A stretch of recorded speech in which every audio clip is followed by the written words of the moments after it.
आपके बच्चे का शुरुआती 1000 दिन कितना अहम है, ये जानने के लिए आज हम हैं डॉक्टर नेहा जोशी के पास, जो सीनियर कंसल्टेंट है पीडियाट्रिक्स डिपार्टमेंट में सीताराम भरतिया हॉस्पिटल में। क्योंकि इस 1000 दिन में आपके बच्चे के शारीरिक विकास से लेकर मानसिक विकास को लेकर अहम चीज़ें होती हैं, अहम पड़ाव होता है और कई मौक़ों पे हम उसमें जाने अनजाने कुछ गलतियाँ कर बैठते हैं। तो क्या कुछ गलतियाँ हैं और क्या कुछ आपको एहतियातन सावधानी बरतनी चाहिए, इस पर बात करने के लिए मैं बहुत बहुत शुक्रिया आपके डेमोक्रेसी से बात करने के लिए। हम ये समझना चाह रहे हैं कि फर्स्ट 1000 डेज़ क्या कंसेप्ट है और क्या क्या प्रिकॉशंस इसमें रखने चाहिए पेरेंट्स को। पहले तो समझते हैं 1000 डेज़ है क्यों। 1000 डेज़ ये हमारे लाइफ का वो वाला दिन है, वो ऐसा टाइम है जो कि हमारी लाइफ में दोबारा कभी नहीं आएगा। एंड इस टाइम पे जो भी हमारी प्रैक्टिसेस होंगी, जो भी ह्यूमन लाइफ के साथ बदलाव होंगे, जो इनपुट्स होंगे, वो ट्रांसफॉर्मेशन जो वो लाएंगे वो दोबारा लाइफ में कभी नहीं हो सकता है। तो ये बहुत ही क्रिटिकल, बहुत ही अहम ऐसा पीरियड है हमारी लाइफ का, जिसमें हमारे पास एक चांस है, एक अपॉर्चुनिटी है, ताकि जिससे हम जो ये न्यूबॉर्न है, जो एक न्यू लाइफ है, उसको हम बेस्ट या ऑप्टिमल आउटकम दे सकते हैं। जो उस बच्चे का पोटेंशियल है उसको हम उसके बेस्ट पे लेके जा सकते हैं। सो ये 1000 डेज़ एक्चुअली डिवाइडेड होते हैं फर्स्ट 270 डेज़ 9 मंथ्स मदर की वूम्ब में, और उसके बाद first 365 days from birth to the first birthday, and उसके बाद के 365 days which is from the first year से सेकेंड ईयर तक।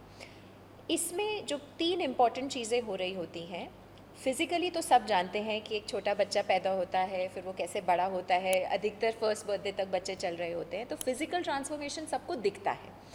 बट जो नहीं दिखता है और जो उससे भी ज़्यादा ज़रूरी है वो है हमारे दिमाग का ट्रांसफॉर्मेशन। ये इकलौता लाइफ का एक ऐसा समय है जहाँ पे first weight of the brain, size of the brain 80% बढ़ जाता है। सो जो बेबी का ब्रेन बन रहा होता है, इमेजिन करिए हमारी ब्रेन का 80% अचीव कर लेता है by the child second birthday. इसमें दूसरी चीज़ हो रही होती है speed of brain formation.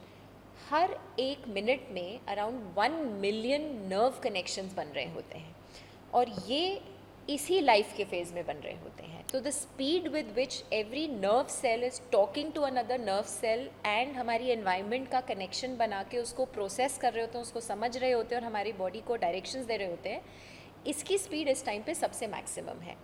And third, उससे भी ज़्यादा इम्पॉर्टेंट, फ्लेक्सिबिलिटी या न्यूरोप्लास्टिसिटी। माने एक ग्रोइंग ब्रेन, एक न्यूबॉर्न ब्रेन का जो ये फेज़ है, जिसमें जब ये कनेक्शंस बन रहे होते हैं, इन कनेक्शंस की स्पीड बन रही होती है, अगर इसमें कोई बदलाव आ जाए तो हम बाकी नर्व सेल्स को यूटिलाइज कर सकते हैं, उनको पावर दे सकते हैं बदलने का, यानी कि अपने एक्शंस, अपने पाथवेज, अपने परफॉर्मेंस को बदलने का चांस दिया जा सकता है। तो ये जो न्यूरोप्लास्टिसिटी की पावर है, ये लाइफ में पावर इसी समय सबसे ज़्यादा है। जैसे जैसे ये ब्रेन बन जाएगी, अगर हमें इसके पाथवेज, इसकी अपॉर्चुनिटीज़ में बदलाव लाने हैं, तो वो रिजिड हो जाएगी, वो फिक्स हो जाएगी। इसलिए ये जो 1000 डेज़ हैं, इसमें अगर माँ के अंदर जब वो लाइफ फॉर्म बन रहा है, जब बेबी बन रहा है, और फिर माँ से जब वो बेबी बाहर आ रहा है eight the time of birth, उसके जन्म के टाइम पे कुछ प्रैक्टिसेस, उसके फर्स्ट बर्थडे तक कुछ प्रैक्टिसेस, और उसके सेकंड बर्थडे तक कुछ प्रैक्टिसेस, अगर सारे केयर प्रोवाइडर्स, घर के माँ बाप, फैमिली मेम्बर्स, केयर प्रोवाइडर्स, जो घर में बड़े लोग हैं, जो डॉक्टर्स हैं, अगर ये सब हम मिल के करें, तो ये जो लाइफ फॉर्म हुई है, ये अपना बेस्ट पोटेंशियल अचीव कर सकती है। इसमें जो इम्पॉर्टेंट चीज़ें आती हैं, of course one is nutrition, कि हम इस फिज़िकल बॉडी को क्या न्यूट्रिशन दे रहे हैं। तो ये ज़रूरी है कि नर्व सेल्स बनने के लिए, बॉडी के सारे ऑर्गन सही बनने के लिए, मदर के सारे न्यूट्रिशन पैरामीटर्स सही हो, राइट। उनको अनीमिया ना हो, उनमें उनको फोलिक एसिड दिया जाता है ताकि जब नर्व सेल्स बन रहे हों तो बेबी के नर्व सेल्स बेस्ट बने। लाइकवाइज ये ज़रूरी है कि माँ को भी हम कुछ बीमारियों से बचाएं ताकि इन बीमारियों का असर उसके नवजात बच्चे पे पे ना ना आए, बच्चे पे ना पड़े। जी। साथ ही साथ जब बच्चा बन रहा है पेट में तो हम अर्ली असेसमेंट्स करें और ये स्क्रीनिंग्स करें कि इसमें कोई बनावटी कमी तो नहीं आ रही है, कोई समस्या तो नहीं आ रही है ग्रोथ में, जिसको हम इस समय कुछ सपोर्ट कर सकते हैं, आइडेंटिफाई कर सकते हैं, उसके बारे में हम तैयार रह सकते हैं।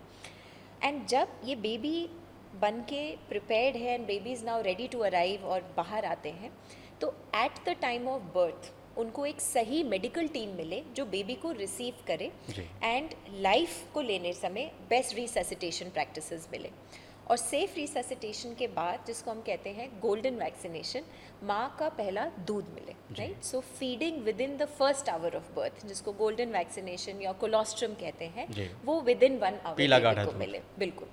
एंड इस फर्स्ट 6 मंथ्स में हम मदर बेबी को पूरा सपोर्ट करें कि उसको भी ये न्यूट्रिशन मिले। फिर फर्स्ट ईयर ऑफ लाइफ में अगर हम अब बेबी की बात करें तो फिज़िकल फॉर्म में 6 मंथ्स तक सिर्फ माँ का दूध, स्तनपान, इसके अलावा पानी, घुट्टी कुछ भी नहीं। एंड 6 मंथ्स पे बिल्कुल सही तरीके से घर का बनाया पौष्टिक खाना हम बच्चे को शुरू करें, जो कि हम उसको माँ का दूध 2 साल तक दें और 6 महीने पे राइट काइंड ऑफ डाइट दे के उसके न्यूट्रिशन को हम बढ़ाएं। जी। फिज़िकल न्यूट्रिशन के अलावा बहुत ज़रूरी है ब्रेन ग्रोथ स्टिमुलस देना। इसमें कुछ इम्पॉर्टेंट चीज़ें हैं जिसको कहते हैं, जो रिलाई करता है 4 Ds पे। So first is detection in feeding difficulties, जिसको हम हैंडल करें।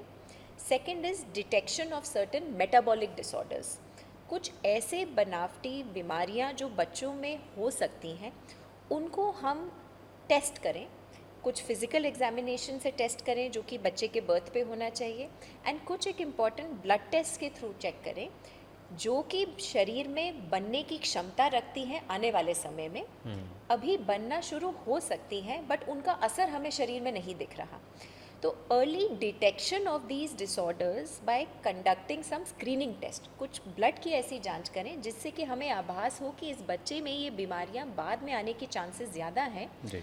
और यदि हमें ऐसा कोई शक लगे तो हम उसको कंफर्म करें और अर्ली ही उसको ट्रीट करें, इससे पहले कि वो बाकी आगे जाके बन के बच्चे का नुकसान करें। Right. So detection of any feeding difficulties, detection of any metabolic disorders, identification of any deficiencies, कि बच्चे में कहीं खून की कमी तो नहीं बन रही, अनीमिया तो नहीं बन रहा, बच्चे में कोई विटामिन्स की कमी बन रही है। अगर इनमें कोई डेफिशिएंसीज हो रही है तो इनकी ब्रेन ग्रोथ बेस्ट नहीं हो सकती है और ये अपना बेस्ट पोटेंशियल अचीव नहीं कर सकते हैं। And lastly detection of developmental delays, बच्चों में एक बहुत ही यूनिक चीज़ है जो बड़ों में नहीं है, कि ये अभी बहुत सारे स्किल्स लर्न कर रहे हैं। ये सिर्फ फिज़िकली ग्रो नहीं कर रहे हैं, इनका दिमाग आए दिन आसपास की चीज़ों से इंटरैक्ट करके, समझ के, सीख के ये परफॉर्म करेंगे। तो ये जो ब्रेन है, जब ये बच्चा बढ़ रहा है, ये अपने 5 सेंसेस के थ्रू अपनी दुनिया समझ रहे हैं। इनको आँखों से दिख रहा है, इनको कानों से सुनाई दे रहा है, इनको फील हो रहा है, ये टेस्ट कर रहे हैं, ये स्मेल कर रहे हैं, और ये सारे सेंसेस फाइनली ब्रेन के नर्व सेल्स को स्टिम्युलेट कर रहे हैं। जी। अब जब ये ब्रेन सेल्स स्टिम्युलेट हो रहे हैं तो ये इन बच्चों को कुछ फीलिंग्स दे रहे हैं, कुछ थॉट्स दे रहे हैं, इनके बाकी के ब्रेन एरियाज़ को जगा रहे हैं। सो जब एक बच्चा रिकग्नाइज़ करता है सेंसेशन से उसको भूख लगी है, तो वो बच्चा, छोटा बच्चा, या तो रो के बताएगा या मुंह में हाथ लेके बताएगा, तो ब्रेन उसको कहता है कि अब मुंह में खाना आना है। पर और जब उसकी माँ उसको उठाती है तो वो उसका टच फील करता है, और जब माँ उसको दूध पिलाती है तो उसके मुंह में वो दूध जाता है, तो उसके ब्रेन के जो पैटर्न्स हैं, वो कितने सारे नर्व सेल्स आप सोचिए बिल्कुल एक्टिवेट हो जाते हैं। और ये बच्चा अब ये जानता है कि मुझे कितना तेज़ी से मुंह चलाना है, मुझे कितना हाथ कहाँ रखना है, मुझे अपनी बॉडी को कहाँ एडजस्ट करना है कि मैं ये दूध पी पाऊँ। तो ये एक छोटी सी बात जिसमें उसने महसूस किया, माँ ने उसको सपोर्ट दिया, उसने अपनी एनवायरनमेंट को समझा, उस पर उसने कोई रिएक्शन दिया, इतनी चीज़ों में उसकी ब्रेन कितनी ग्रो कर गई। और यही चीज़ जब उसको बार बार मिलती है, उसका ब्रेन स्टिम्युलेट होता है, उसका ब्रेन चैलेंज होता है, तो ये ब्रेन तेज़ी रफ्तार से ग्रो करता है। तो बच्चे को एक ऐसा माहौल देना, एक ऐसा एनवायरनमेंट देना जहाँ पे वो सेफ़ हो, जहाँ पे उसको स्टिम्युलेशन मिले, जहाँ पे उसको अपने नए नए स्किल्स को ग्रो करने का चांस मिले। अगर वो अभी बच्चा लेटा है और हम उसको टमी टाइम देते हैं तो इस एक्टिविटी से बच्चा अपना सर उठाना सीखता है। जिस बच्चे को ये मौका मिलेगा वो बच्चा जल्दी पलटना सीखेगा, जो बच्चा जल्दी पलटेगा वो जल्दी बच्चा बैठना सीखेगा। तो ये बच्चा जब समय से बैठेगा तो ये पौष्टिक आहार भी अच्छे से खाएगा। जो बच्चा बैठेगा और उसको क्रॉल करने का टाइम मिलेगा वही बच्चा आगे होके खड़ा होगा। तो जितना उसको मौका मिलेगा, जितना उसको चांस मिलेगा और जितने लोग उसके साथ इंटरैक्ट करेंगे, बात करेंगे, एंगेज करेंगे, उतना उसकी बोलने की इच्छा आएगी।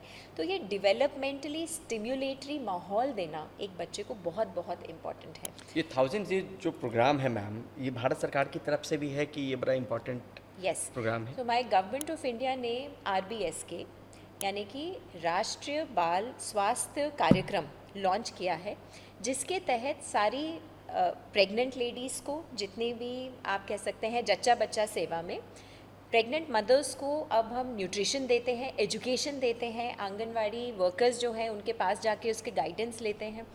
और जब बच्चा पैदा होता है तो अर्ली ब्रेस्ट फीडिंग इनिशिएट करी जाती है, बच्चे को बर्थ वैक्सीन्स दी जाती हैं और पहले 2 साल में भी समय समय पे वैक्सीन टाइम पे मदर्स को सिखाया जाता है कि इनके लिए बेस्ट प्रैक्टिसेस क्या है, बच्चे को स्टिमुलेट कैसे करना है, बच्चे के साथ कौन से खेल खेलने हैं, बच्चे के लिए खाना कैसे बनाना है, बच्चे के साथ इंटरैक्ट कैसे करना है, समय पे इनको चेकअप के लिए कैसे लाना है।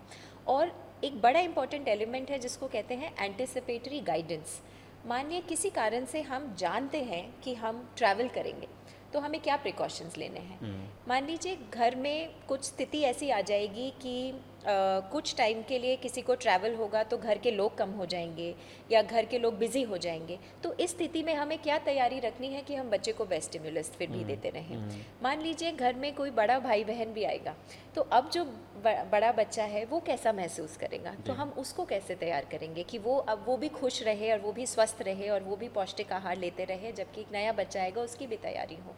तो एंटिसिपेट करते हुए कि इस परिवार में क्या क्या समस्या किस किस समय पे आ सकती हैं, तो डॉक्टर्स की हेल्प लेके हम उनकी भी तैयारी कर सकते हैं कि न्यूट्रिशन बेस्ट कैसे करेंगे, स्लीपिंग प्रैक्टिसेस अच्छी कैसे रखेंगे, सही समय पे बच्चे को टॉयलेट ट्रेनिंग कैसे देंगे।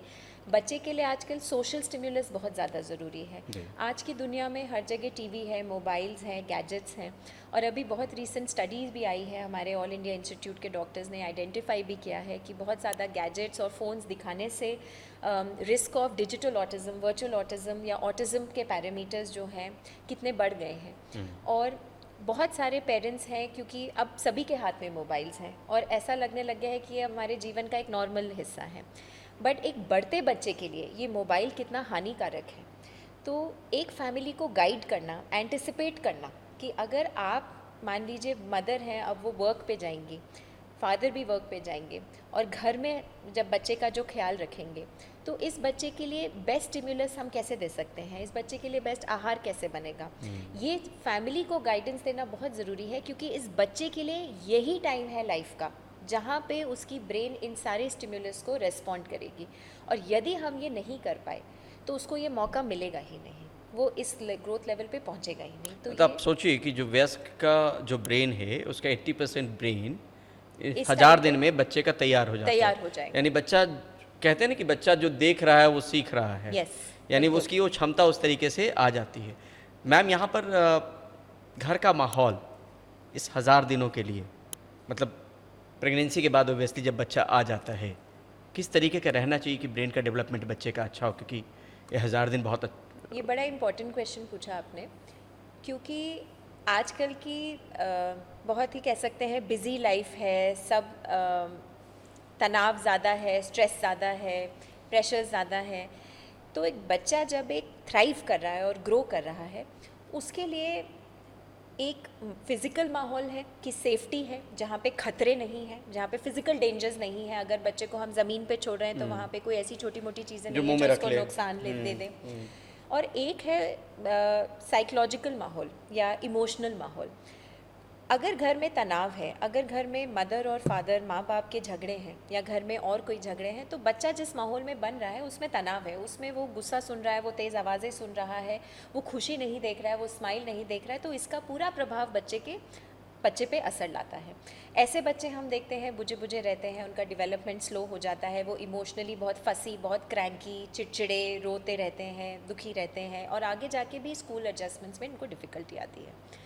और अगर ऐसा माहौल है जिसमें बिकॉज बहुत बिजी हैं, उस वजह से बच्चे को हम समय नहीं दे पा रहे हैं, तो बच्चों के साथ टाइम नहीं स्पेंड कर पा रहे हैं, तो भी इस बच्चे की ग्रोथ में बहुत असर पड़ता है।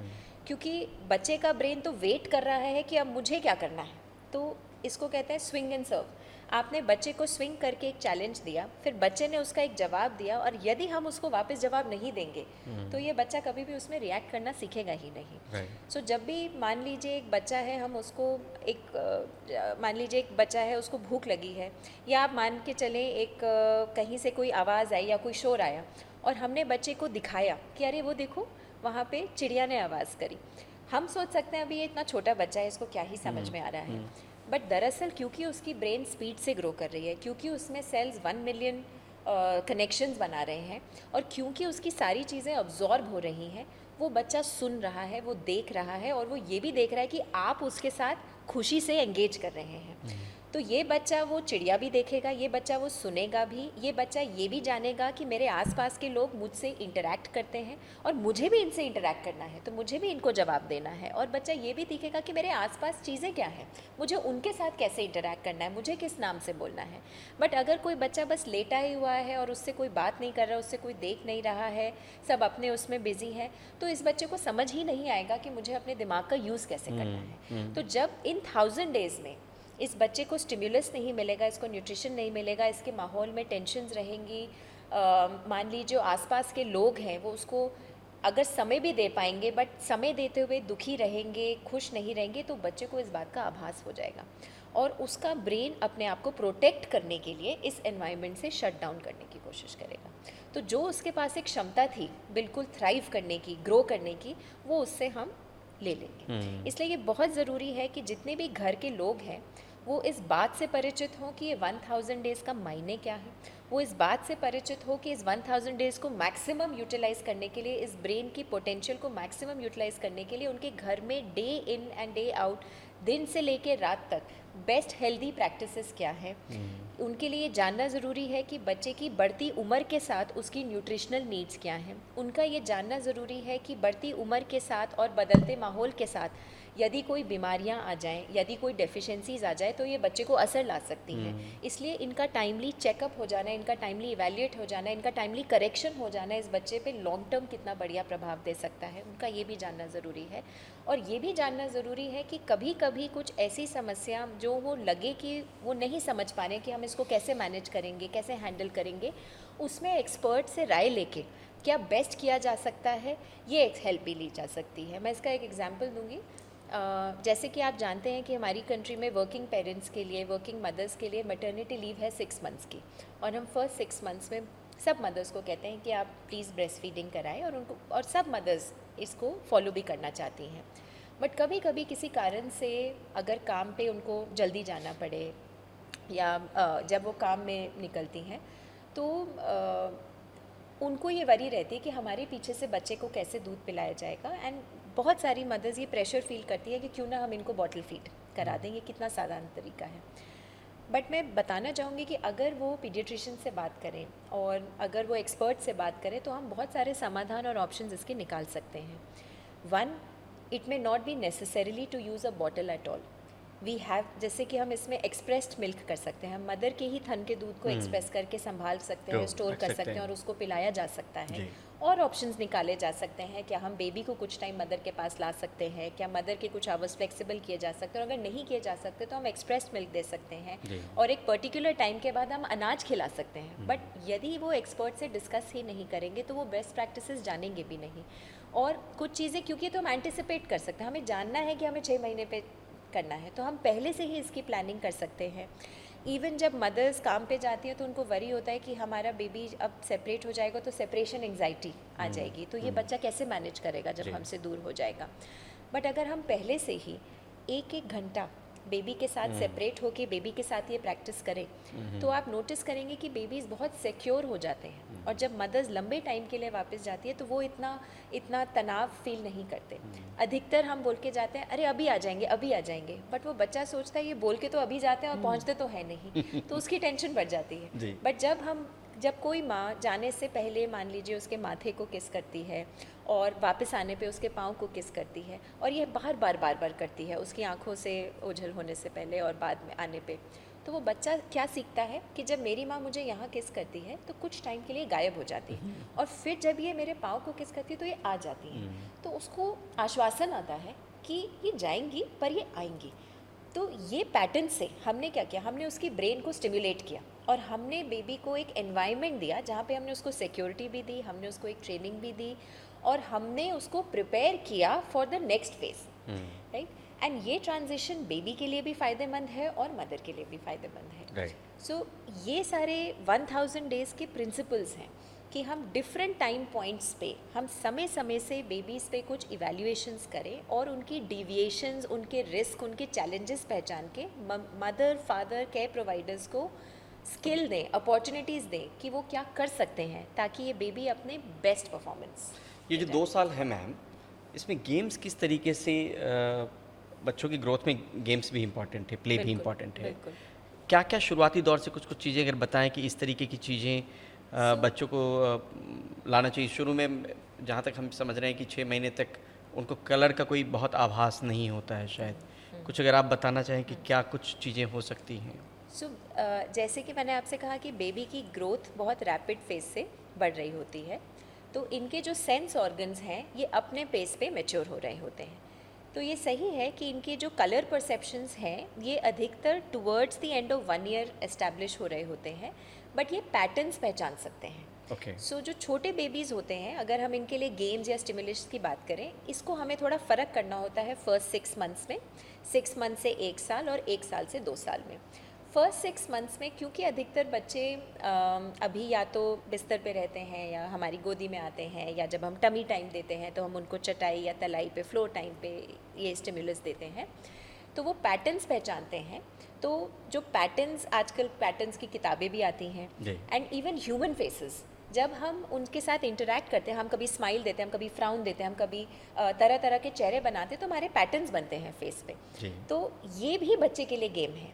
और इवन जब बच्चों के साथ हम उनकी साइकिलिंग एक्सरसाइजेस करते हैं, जब बच्चों की मालिश होती है, ये भी बच्चे के लिए एक स्टिमुलस है। तो इससे भी बच्चा फील कर रहा है, टच कर रहा है, सुन कर रहा है। जब माँ बच्चे के लिए लोरी गाती है या घर का कोई भी सदस्य बच्चे से बात करता है और उसके साथ मुस्कुराता है, तो ये सारी इस बच्चे के लिए गेम्स हैं। साथ ही साथ जब हम बच्चे को फर्श पे लेटा देते हैं और हम थोड़ा रैटल आगे रखते हैं या छोटी सी गेंद आगे रखते हैं या कोई ब्राइट सा पेपर आगे रखते हैं, तो बच्चा उसको देखता है और उसको पकड़ने की कोशिश करता है। तो हर वो एक्टिविटी जिसमें वो अपना हाथ आगे बढ़ाए, उसको पकड़े, उसको टच करे, फिर उसको आंखों के सामने लेके आए, ये सब उस बच्चे को स्टिमुलेट कर रहा है और उसके लिए गेम्स हैं। तो फर्स्ट 6 मंथ्स में जितना भी बच्चा अपना हाथ पांव चलाए, आसपास की चीज़ों को टच करे, महसूस करे, सुने और हमारे ह्यूमन इंटरेक्शन से हमारे एक्सप्रेशंस देखे, डिफरेंट पैटर्न्स देखे, ब्राइट बुक्स देखे। बुक रीडिंग भी हम कर सकते हैं छोटे बच्चों के साथ। बुक रीडिंग मतलब किस उम्र समय? 3 मंथ्स, 2 मंथ्स, 6 मंथ्स, क्योंकि उनको पैटर्न्स दिखते हैं।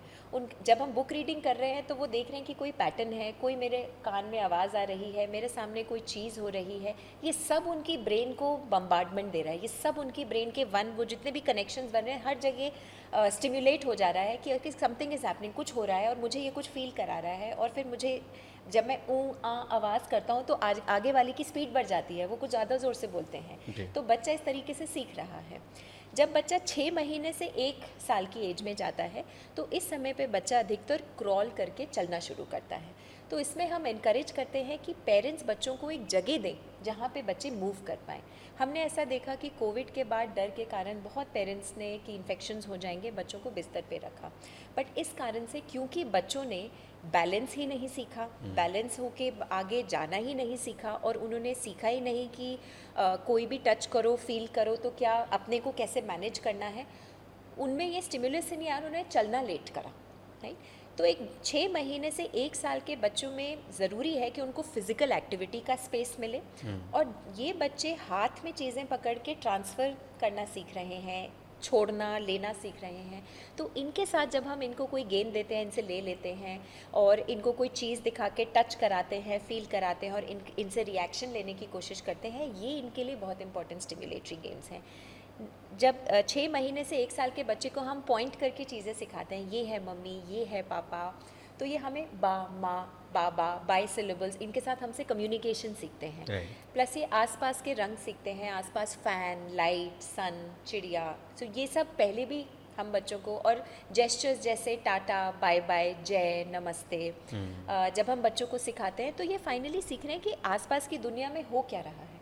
तो इनके साथ games can be day to day interaction, जो आसपास का सामान है उसमें लेना देना, एंगेज करना, उनके पास लेके जाना। तो घर का एक्सप्लोरर कह लीजिए, अब उसको घर में हर चीज़ें छूनी है, देखनी है, टच करनी है, बैलेंस करना है, चलना सीखना है। 1 to 2 ईयर में जो बच्चा है वो अब थोड़ा आउटडोर वर्ल्ड से कनेक्ट करना चाहता है। तो ऐसे समय पे खासकर उसको बाहर लेके जाना, बाहर की स्विंग्स और स्लाइड्स पे लेके जाना, क्योंकि ये बच्चा अब उसने चलना भी सीख लिया है, अब वो दौड़ना, भागना, टर्न करना, उसमें स्पीड पकड़ना, उसमें सही बैलेंस रखना, उसमें गिर ना जाना, अब ये वाले स्किल सीख रहा होता है। और साथ ही साथ बच्चा अब बोलने में बेटर होने लग गया है। अब वो पहले माँ पा से ज़्यादा उसके शब्द की वोकैबुलरी बढ़ने लग जाती है। तो ऐसे टाइम पे बच्चे को बाहर ले जाके एंगेजमेंट कराना और बच्चों से मिलाना, उसको सोशल स्किल्स देना कि और के साथ ग्रीट कैसे करते हैं, अगर और कोई आपको ग्रीट करा है तो आपको कैसे जवाब देना है, आपको औरों के इमोशंस पे कैसे रिएक्ट करना है, अगर आपसे कोई चीज़ मांगनी है तो देना है, आपने किसी से मांगनी है तो आपने कैसे लेना है। तो ये एक समय होता है जहाँ पे motor skills, hand eye coordination, हमारे सोशल स्किल्स, हमारे कम्युनिकेशन स्किल्स, हमारे प्रॉब्लम सॉल्विंग स्किल्स। बहुत बार जब हम बच्चे को खिलौने देते हैं, ब्लॉक्स देते हैं या पेग टॉयज़ देते हैं, तो वो बेबीज़ खुद बनाते हैं। पेरेंट्स कभी कभी बच्चों के लिए करने लगते हैं, तो हम पेरेंट्स को कहते हैं आप बच्चे को करने दीजिए, थोड़ी गलतियाँ करने दीजिए ताकि वो खुद से सीखे। तो ये सब चीज़ें ये जो स्टिमुलेटरी एक्टिविटीज़ हैं, ये ज़रूरी नहीं कि हम कॉम्प्लेक्स टॉयज़ लेके आएँ। ये घर के सामान में अगर आप कोई कटोरी ले लें, नींबू ले लें और उसके अंदर डालें और उससे निकालें और फिर वो रोल कर जाए और बच्चे को उठाए, ये उसके लिए गेम है और ये उसके लिए स्टिम्युलस है और उसके लिए ये जानना है कि मेरे घर में सामान क्या है। नहीं? तो more important than toys is knowing that आपको बच्चे के साथ एंगेज करना है। अगर बच्चे ने जवाब दिया है तो और जवाब देना है, फिर उसको नई नई चीज़ों से एक्सपोज कराना है और उसके साथ ये एंगेजमेंट रखनी है, घर में भी रखनी है, घर से बाहर भी रखनी है, घर के सब सदस्यों के साथ रखनी है। ये ज़्यादा मायने रखता है एक बच्चे के लिए। Indian academy of paediatrics, American academy of paediatrics और अलग अलग गाइडलाइंस भी हैं मैम कि 2 साल तक के बच्चे का डिजिटल एक्सपोजर, स्क्रीन एक्सपोजर 0 होना चाहिए।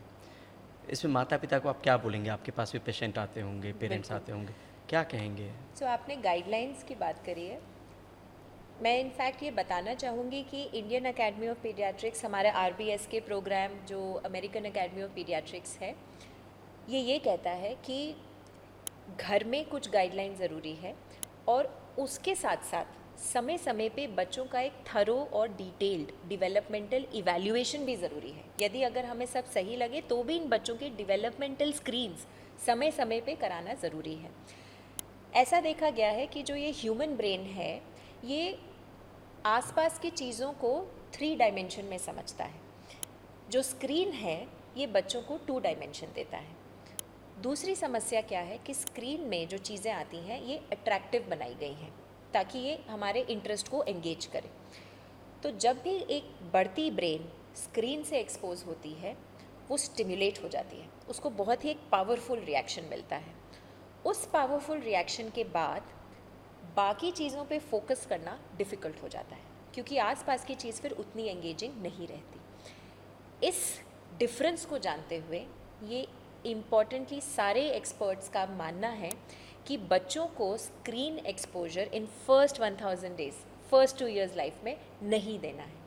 इनके लिए अपने सारे सेंस ऑर्गन्स को धीरे धीरे स्लोली यूज़ करके अपनी ब्रेन को इनपुट्स देके ब्रेन को पावरफुल बनाना बहुत ज़रूरी है। हम ऐसा देखते हैं कि जब बच्चों को स्क्रीन या टीवी या मोबाइल दिखा के राइम्स सिखाई जाती हैं तो ये तो सही है, पेरेंट्स हमें कहते हैं कि देखिए वो 1 से 10 बोल लेता है और वो अब ABCD बोल लेता है, पर जब ये बच्चा वो देख रहा है उसको 1 या 2 का मायने नहीं पता है। उसने कुछ सुना, उसकी ब्रेन ने वो देखा, वो उसको बहुत इंटरेस्टिंग लगी, इसलिए उसने उसको कॉपी कर लिया। क्योंकि इस ब्रेन में पावर है, क्योंकि इस ब्रेन में न्यूरोप्लास्टिसिटी, उसने फट से उसको पकड़ लिया। बट जब यही बच्चा आगे जाके कोई और चीज़ देखता है उसको वो बोरिंग लगती है, उसको अब वो उतनी इंटरेस्टिंग नहीं लगती, उसको सिर्फ टीवी या मोबाइल या स्क्रीन इंटरेस्टिंग लगता है। तो एक उसकी जो लर्निंग कैपेसिटी है वो अब स्लो लर्निंग से सिर्फ फास्ट पेस लर्निंग पे आ जाती है। और जब यही बच्चा आगे जाके क्लासरूम में बैठता है और टीचर उससे कुछ बात करती है और उस बात को चाहती है कि वो सोच के समझ के रेस्पॉन्ड करके जवाब दे, तो क्योंकि हमने फर्स्ट 1000 डेज़ में उसकी न्यूरोप्लास्टिसिटी को यूज़ ही नहीं किया, ये बच्चा ये स्किल जानता ही नहीं है। और इस वजह से वो क्लास को बोरिंग समझता है और उसकी अटेंशन कम हो जाती है।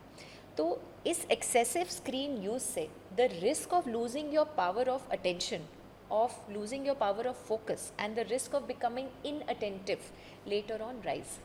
Also hyperactivity, because जब स्क्रीन मूव करता है तो वो फटाफट उसमें मूवमेंट्स आती हैं. There is one movement, then another screen moving, suddenly there are bright colors, but nothing in our day-to-day life is moving like this. And एक ह्यूमन ब्रेन को ग्रास्प करने के लिए थोड़ा टाइम चाहिए, खासकर इस न्यूबॉर्न ब्रेन को. बट जब उस ब्रेन को एक बम्बार्डमेंट मिलती है फास्ट और वन वे कम्युनिकेशन मैम, या ये भी कह रहे हैं कि इन्वायरमेंट में वो चीज़ें जो हम ऑब्जर्व करते हैं, जो आप कह रही थी, पेड़ पौधा चिड़िया मम्मी पापा, इस तरह के शब्द तो नहीं आते उसमें. बिल्कुल नहीं. जो शब्द आते हैं वो सीखने का कोई मतलब भी नहीं उस उम्र में, कोई रिएक्शन भी नहीं, उसमें कुछ होगा भी नहीं. यस, उसमें कोई रेसिप्रोकेशन भी नहीं आता कि मान लीजिए कोई एक्साइटमेंट है तो शेयर्ड फीलिंग नहीं है. It is only one sided. So such children don't even know how to share their feelings and how to share emotions and how to react अगर कोई इमोशनल हो जाए, because they have never seen that and they have not felt it. So screen दिखाने से उनके attention, उनका focus, उनका learning trajectory बहुत मेजरली खराब होने लग जाता है. मतलब बच्चे को ट्विंकल ट्विंकल लिटिल स्टार तो सिखा रहे हैं, लेकिन स्टार गर्दिश में जा रहा है, आपका सितारा गर्दिश में जा रहा है मोटे तौर पे, जब शुरुआती दौर है. यस बिल्कुल, एब्सोल्युटली. तो मतलब खाना खिला रहे हैं, मोबाइल दिखा रहे हैं, मोबाइल देख के खाना खाता है. पर उसमें बच्चे का ध्यान ये नहीं है कि मैं क्या खा रहा हूँ और मैं क्यों खा रहा हूँ. बच्चा ये गेन्स देखता है कि मुझे टीवी देखने को मिल रहा है इसलिए मैं मुंह खोल लेता हूँ, बट उसका बिल्कुल ध्यान नहीं है कि क्या खा रहा है, उसका टेस्ट कैसा है, उसका फ्लेवर कैसा है. जबकि खाना इज़ अ सेंसरी एक्सपीरियंस. जब हम खाना खाते हैं और हम माइंडफुली खाना खाते हैं, और एक ये बच्चे के लिए भी ज़रूरी है कि उससे स्मेल क्या आया, उसके हाथ पे टेस्ट क्या आया, टेम्परेचर क्या आया, उसकी जीभ में टेस्ट क्या आया, और उसके बाद उससे इमोशन क्या आया, उसकी हंगर पूरी हुई. ये सारे एक्सपीरियंसेस अगर बच्चा नहीं लेता है और बच्चे का ध्यान एक टीवी मोबाइल पे जाता है, तो आइंदा जाके बच्चे को ज्ञान ही नहीं है कि इसको भूख कब है, इसको कब खाना है, इसको कब रुकना है. तो ऐसे यही पेरेंट्स हमारे पास बाद में आते कि आप देखिए ये कुछ खाता ही नहीं है, इसको सिर्फ टीवी मोबाइल देख के ही खाना आता है. जबकि जिस बच्चे को पेरेंट ने मोबाइल से दूर रखा है और उसके साथ खाना खाया है और उसको दिखाया है कि देखो हम ऐसे खाते हैं, तुम्हें हमारे साथ ऐसे खाना है, जिसमें बच्चा खेल कर सकता है, खाने को थोड़ा गिरा सकता है, थोड़ा मुंह में डाल सकता है, थोड़ा गंदा कर सकता है. हाँ, पर ये जब बच्चा इस खाने का एक्सपीरियंस ऐसे ले रहा है, ये वो बच्चा है जो आइंदा जाके औरों को खाना भी मांग के खा लेगा, क्योंकि इसको ये पता है कि भूख क्या होती है, उसको खाना खा के उसको फीलिंग क्या आती है, इससे मुझे क्या लगता है और मुझे कब मेरी भूख पूरी भी हो जाती है. तो ये बच्चा ओवर ईटिंग भी नहीं करेगा, ये ओबेसिटी के रिस्क में भी नहीं जाएगा, ये ईटर भी नहीं होगा, बिल्कुल नहीं बनेगा, ये अंडर नरिश्ड भी नहीं बनेगा, इसको विटामिन की कोई कमी नहीं होगी, और ये सारे सीजनल खाने खाएगा क्योंकि उसने सीखा ही है कि हर सीजन में हर खाना खाया है, क्योंकि पेरेंट्स ने एंगेज करके खिलाया. चम्मच और हाथ से खाना, इसमें क्या आप सजेस्ट करेंगे मैम? जो शुरुआती दौर होता है कि जब हम खिला रहे होते तब तो चम्मच जरूरी है, या हाथ से भी खिला सकते हैं. जब बच्चा 6 महीने का होता है तो उसके लिए स्वॉलो एक इम्पॉर्टेंट रोल है, वो स्वॉलो कर पाता है तभी उसको निकल पाता है. बट 6 महीने से 9 महीने की जर्नी में बच्चा बाइट, च्यू, मंच और अपने मसूड़ों का इस्तेमाल, अपने जबड़े का इस्तेमाल करना सीख जाता है. तो शुरू में उसको देने के लिए हमें चम्मच की ज़रूरत पड़ती है, बट धीरे धीरे वो फिंगर फूड्स पे आ सकता है. चाहे हम उसको स्पून से खिलाएं या चाहे हम उसको इवेंचुअली फिंगर फूड्स या ग्राही देना शुरू करें, इम्पॉर्टेंट चीज़ ये है कि बच्चा खाने पे ध्यान दे और बच्चा उस समय भूखा हो. तो जब बच्चा भूखा है और खाने के पास बैठा है और उसके घर वाले एक फिक्स्ड एरिया डाइनिंग टेबल पे बैठे हैं या खाने की जगह बैठे हैं, तो एक बच्चा देखता है कि घर में खाना कहाँ मिलता है, बच्चा ये देखता है कि मेरे फेवरेट लोग क्या खाना खाते हैं, फेवरेट लोग खाते कैसे हैं, और उसमें वो भागीदारी होता है, पार्टिसिपेट करता है. तो जब माँ एक निवाला बच्चे को देती है और बच्चा उसको छूता है, गिराता है, खेलता है, तो ये बच्चे के लिए एक पॉजिटिव एक्सपीरियंस है. वो महसूस कर रहा है कि इससे मेरे को क्या होता है, मुझे फ़ायदा क्या होता है, और मेरी एक एंगेजमेंट हो रही है, और खाते कैसे हैं. और जब वो कंसिस्टेंटली हम बच्चे के साथ करते हैं तो it is a wonder to see कि बच्चा कैसे कैसे धीरे धीरे जब भूख लगती है डाइनिंग टेबल की तरफ पॉइंट करता है कि मुझे यहाँ लेके जाओ, मुझे भूख लगी है. और जब उसके सामने खाना रखा जाता है तो वो पकड़ के खाने की इच्छा दिखाता है और कोशिश भी करता है.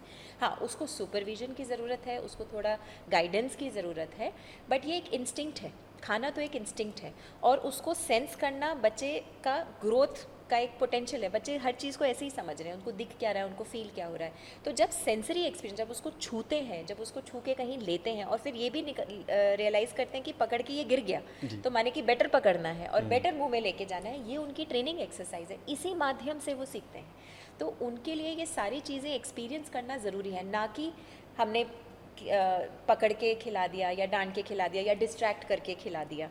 उससे बच्चे ने नहीं सीखा, उससे माँ बाप खुश हो गए कि पेट में कुछ चला गया, पर बच्चे ने नहीं सीखा कि मुझे मांगना क्या था, मुझे खाना कितना था, मुझे खाना कैसे था। तो ये बुनियाद जो है बच्चे की, वो 1000 दिनों में जो बनाई बनेगी वो कभी दोबारा नहीं हो सकता। हाँ, ये मौका जो बच्चे में अभी लर्निंग का स्किल है ना, जिसमें हम उसके साथ उसको सिखा सकते हैं, जिसमें वो बहुत स्पीड से सीख सकता है। आप खुद देखिए, अगर हम एज अ ग्रोन अप कोई लैंग्वेज सीखने जाएं, हमें कितनी मेहनत लगती है, हमें पहले ट्रेनिंग क्लासेस लेनी पड़ती है, बट क्या कोई बच्चे को ग्रामर सिखाता है जब हम वो सीखते हैं? नहीं।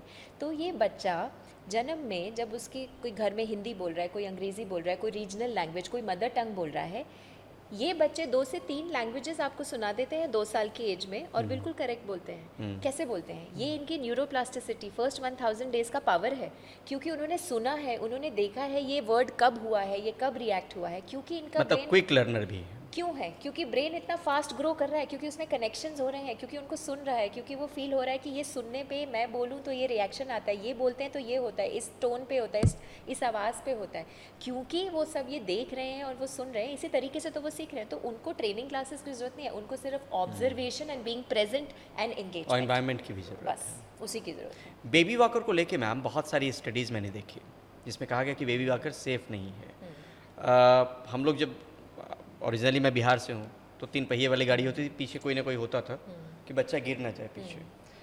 तो बेबी वॉकर को लेके क्या कहना चाहेंगे मैम? जब बच्चा चलना सीख रहा हो, क्या कुछ मैकेनिज्म अपनाना चाहिए? और बेबी वॉकर को लेके आपके मन में जो बेबी वॉकर 2-3 प्रकार के आए हैं। आपने सही बोला, बहुत पहले के ज़माने में लकड़ी के वॉकर्स होते पिन थे, वाले होते हाँ, जिसको धक्का दे के बच्चे चलाते थे। जी। उस टाइम पे आप कह सकते हैं बहुत घर बड़े भी साइज़ के होते थे, आंगन भी होता था, अधिकतर मिट्टी के आंगन होते थे, तो उसमें बच्चा उसको चला के चलता था। जो समस्या एक तो है वो गोल वॉकर से, जिसके अंदर बच्चे को बिठा देते हैं और वो गोल सारी लाइफ से सिक्योर तो है, पर जब बच्चे को चलना है तो ये बहुत ज़रूरी है कि बच्चा क्रॉलिंग पोजीशन से किसी चीज़ को पकड़ के पहले खड़ा हो और बैलेंस सीखे, अपने हिप मसल और थाई मसल को स्ट्रॉन्ग करके बैलेंस करके खड़ा होना मजबूती इसमें भी है और जज करे, क्योंकि पहले बच्चा एक दिन में चलना नहीं सीखता, पहले वो उठता है, फिर वो थोड़ा गिरता है, वो फिर उठता है, फिर गिरता है, फिर पकड़ता है और फिर वो चीज़ों को पकड़ पकड़ के मूव करता है। इसको क्रूजिंग कहते हैं। जी। जब वो क्रूज करने लगता है तब उसके बॉडी में थोड़ी पावर आती है कि वो अपने लेग्स को मूव कैसे करे। क्रूज हम दीवार पकड़ के, फर्नीचर पकड़ के, बेड का रेल पकड़ के भी बच्चे चलते हैं। वही चीज़ जब हम उसको पकड़ के जो चीज़ स्टेबिलिटी से चले अगर देते हैं तो ये बच्चा अपने हिप को बैलेंस करके कहाँ पे स्टैंस लेना है, पाँव में पहले हील आगे आएगी, उसके बाद टो उठेगा, ऐसा सीखता है। जी। पर जब गोल वाला वॉकर दिया जाता है तो बच्चे को डर नहीं है कि मैं गिर जाऊंगा, तो बच्चा अपने आप को कभी इधर धक्का दे के चलता है, कभी इधर चलता है और अपना बॉडी वेट शिफ्ट करके जब चलता है तो वो टोज पे चलता है और ये गलत तरीका है चलने का। तो ब्रेन को चाहिए कि सही पैटर्न में ग्रोथ हो।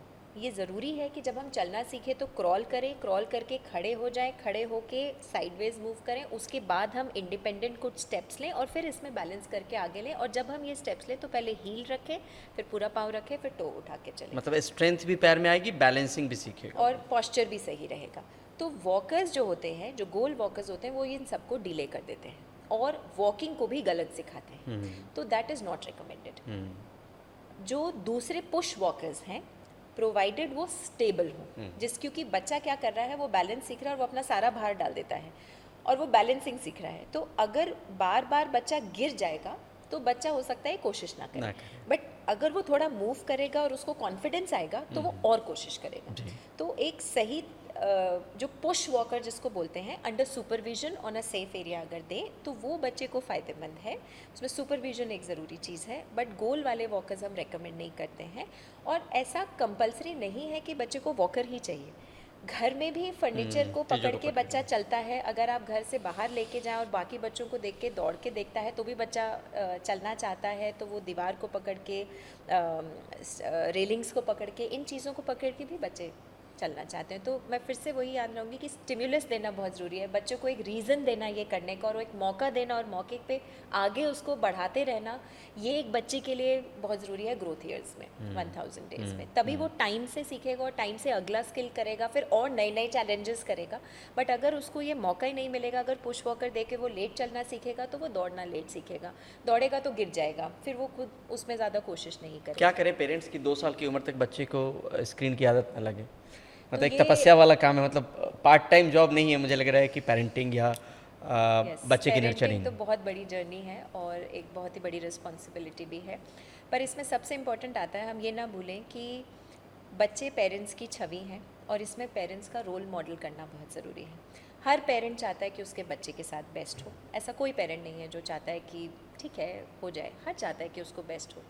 तो पहली बात तो जानना है कि स्क्रीन आपके बच्चे के लिए पॉइजन है, राइट। अब जब हमने ये बात मान ली कि स्क्रीन बच्चे के लिए पॉइजन है, तो हमें इस पॉइजन से दूर रखना है।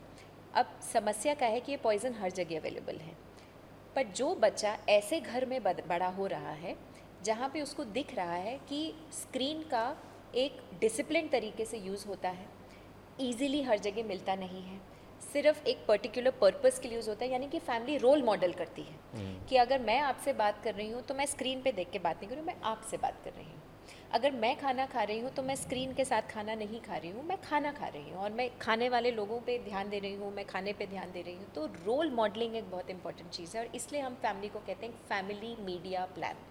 हर घर को एक डिसीजन लेना है कि हमारे घर में डिवाइसेस का यूज़ कहाँ और कैसे होगा, और ये रूल बनाने के लिए बहुत आजकल बहुत गाइडलाइंस हैं जिसमें हमें सहूलियत मिलती है।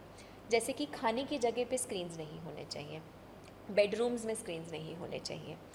एटिकेट है कि अगर कोई बात कर रहा है तो उस समय पहला ध्यान जिससे बात हो रही है उस पर होगा, और पोलाइटली एटिकेट के साथ एक्सक्यूज़ करके होना चाहिए।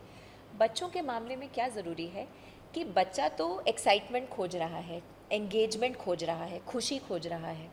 आप उसको स्क्रीन में देंगे, उसको स्क्रीन में मिल जाएगी। आप उसको खेलने में देंगे, आप उसको अपने में देंगे, उसको वहाँ मिल जाएगी। जी। तो अगर हमें बच्चे को स्क्रीन से दूर रखना है तो बच्चे के लिए वो अपॉर्चुनिटीज़ ग्रो करवानी है जो उसको बिजी रखें, राइट। तो जो ये कहावत है कि एक it takes a village to raise a child, एक ज़रूरत है कि हम सब मिल के ये काम करें। जी। तो ये ज़रूरी है कि एज अ कम्युनिटी भी हम प्ले एरियाज़ सेफ़ बनाएं, हम ऐसी जगहें जहाँ बच्चों को खेलने की पूरी अपॉर्चुनिटीज़ मिले, जहाँ पे हम लोग शेयर करके एज नेबर्स उन बच्चों का ख्याल रख पाएँ, जहाँ पे उनको खेलने की जगह मिले, प्ले अपॉर्चुनिटीज़ मिले, उनके साथ हम गेम्स खेलें, उनके साथ हम रीडिंग करें, उनको लाइब्रेरीज़ मिले। उनको एंगेज रखिए, एंगेज रखने के लिए खुद को पूरे- फ्री रखना ज़रूरी है, उनके तो साथ अगर समय देने हम के लिए। नहीं हैं तो हमें कोई इसमें हेल्प मिले, तो जी। हमें सिर्फ बच्चे के लेवल पे ये चेंज नहीं आ सकता। बच्चों को बोलने से ये चेंज नहीं आ सकता कि तुम्हें स्क्रीन नहीं देखना है। इसमें घर का माहौल ऐसा हो कि सब लोग स्क्रीन को सिर्फ उसकी यूटिलिटी के लिए यूज़ करें, उस पर खुद डिपेंडेंट ना बने।